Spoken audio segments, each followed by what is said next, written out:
everyone, welcome back to my channel guys. This is Toto Ribas. Hello guys, ang ating niluluto ngayon ay pancit bihon na may kasamang pancit canton guys, or di kaya bam-e.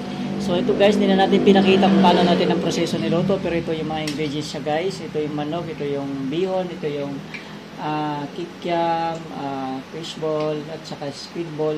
Yan ang ating mga ingredients guys, at saka yung gulay. Yan, ito yung gulay natin na pre-cook na guys. So ayan, ready na po na isa guys ang ating toppings. So yan guys, hindi natin pinakita kung paano natin niluto. Alam niyo naman siguro, basta nagluto tayo ngayon ng ating pancit bilao, kasi meron tayong order na bilao guys. Ayan.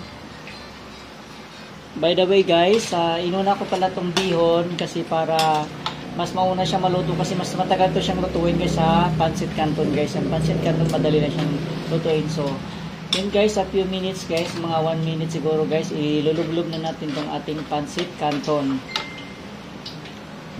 So ngayon guys, ilagay na natin ang ating pancit canton. Ayan.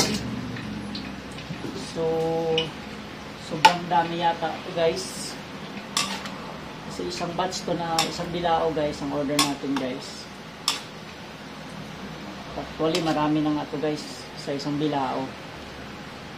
So ayan guys, haluin na natin bago natin ilagay ang ating mga toppings dito guys, na mga gulay at saka yung ating kikiam, squid ball, fish ball. Ayan guys, pipirituin pa natin yung kikiam natin sa squid ball. Haluan lang natin muna. So ayan guys, nakisa natin itong pancit bihon at saka pancit canton guys. So ngayon ininix natin to guys, ilalagay na natin itong toppings natin. So maglalagay tayo guys ngayon ng gulay. Okay. Then magtira tayo para sa ating toppings mamaya guys. Yung gulay natin. So okay na po ito siya guys. Ang ating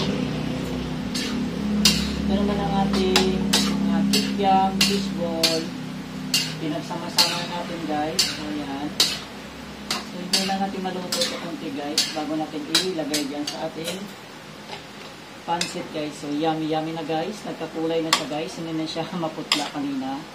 So ayan, kasi may mga gulay na po siya guys. Ayan. So yummy ang ating pancit bihon, pancit canton na may bihon guys. So tawag yan bam-e yata sa Ilonggo. Dito pancit canton na pinagkasama yung bihon natin. So, okay na to guys. Luto na ito ating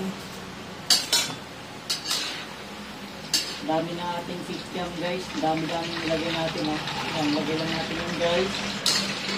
Yung iba, ilagay natin sa toppings natin mamaya.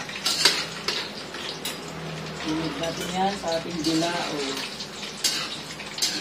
Wow, ang dami. Panalo sila nito guys ang ating order. Nag-order nito guys, panalo sila guys sa ating isang bilao nito guys. Ayan. So yummy. Pick up ngayon guys, ngayon 7 o'clock. So ayan, okay na po ito guys, luto na po lahat. So ready natin siya ita-transfer sa ating bilao. So ayusin lang natin guys, haluin lang natin na maigi. Ayan.